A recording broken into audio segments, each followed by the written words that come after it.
Sure. Yeah. Whatever, yeah. I'm a writer, and this is my story. I was inspired to write in the way that I think a lot of writers are inspired, which is because I love reading. And there's that feeling that you get, which maybe you felt, I think a lot of people feel, if you read something amazing and you think like, wow, that's a magic trick. You know, I want to see if I can do that. I credit my love of reading for my love of writing.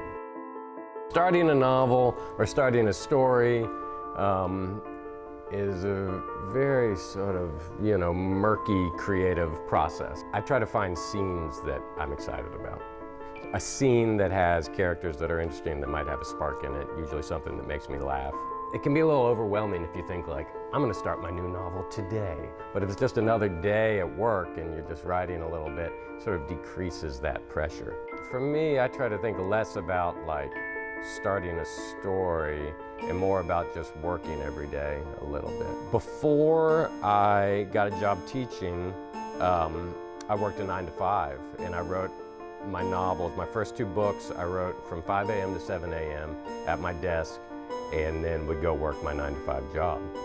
My first book was published and chosen as an editor's choice by the New York Times Book Review, which is a big deal in my small world.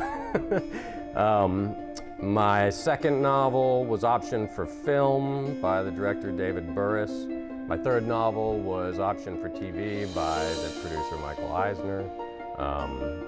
I wrote part of an essay collection called Good Dog, which was a New York Times bestseller. I'll never forget the first time they asked me to write something for them. I got just an email out of the blue from one of the editors of the New York Times Book Review. That first review was pretty exciting to see that it was positive and changed my life in a lot of ways. There are a lot of people in the world who want to be writers, and a lot of them don't write at all. My advice is to read all the time, to read contemporary fiction, stuff being written today.